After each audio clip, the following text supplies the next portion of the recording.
భద్రాద్రి కొత్తగూడెం జిల్లాలోని 2 గ్రామాల ప్రజలకు సెల్ ఫోన్ సిగ్నల్ కోసం రోజు పడుతున్న ఇబ్బందులు వారణాతీతంగా మారాయి.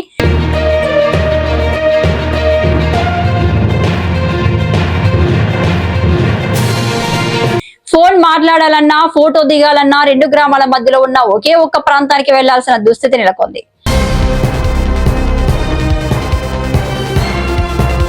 భద్రాద్రి కొత్తగూడెం జిల్లా పాల్వంచ మండలం సారెకల్లు, కారెగట్టు గ్రామాల్లో సెల్ ఫోన్ సిగ్నల్ అందక ప్రజలు తీవ్ర ఇబ్బందులు ఎదుర్కొంటున్నారు.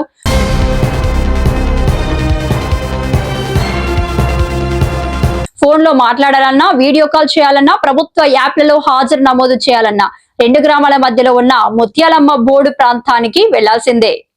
ఉదయం సాయంత్రం వేళల్లో పదుల సంఖ్యలో గ్రామస్తులు అక్కడికి చేరుకొని కుటుంబ సభ్యులు, బంధువులతో ఫోన్లో మాట్లాడుతున్నారు.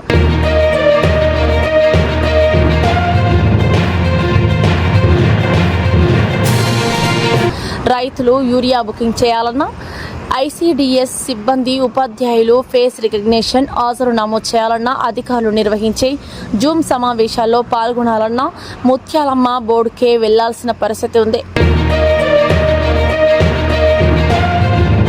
ఉపాధి హామీ కూలీలు పని పూర్తయిన తర్వాత జియో ట్యాగ్ ఫోటోలు అప్లోడ్ చేయడానికి కూడా ఇదే ప్రాంతానికి వస్తున్నారు. అత్యవసర పరిస్థితుల్లో 108 అంబులెన్స్ కు సమాచారం ఇవ్వాలన్నా ముందుగా సిగ్నల్ కోసం ముత్యాలమ్మ బోర్డుకు పరిగెత్తాల్సి వస్తోందని గ్రామస్తులు ఆవేదన వ్యక్తం చేస్తున్నారు. ఇటీవల ఈ ప్రాంతానికి బిఎస్ఎన్ఎల్ టవర్ మంజూరైన రెవెన్యూ అధికారులు స్థలం కేటాయించకపోవడంతో టవర్ నిర్మాణం ఇంకా ప్రారంభం కాలేదని స్థానికులు చెబుతున్నారు. టవర్ నిర్మాణానికి వెంటనే స్థలం కేటాయించి 2 గ్రామాలకు మొబైల్ సిగ్నల్ సమస్యను శాశ్వతంగా పరిష్కరించాలని ప్రజలు ప్రభుత్వాన్ని కోరుతున్నారు. సాంకేతిక యుగంలోనూ ఫోన్ సిగ్నల్ కోసం కొండెక్కాల్సిన పరిస్థితి ఈ గ్రామాల వాస్తవం. సంబంధిత అధికారులు స్పందించి సమస్యను ఎప్పుడు పరిష్కరిస్తారో వేచి చూడాలి.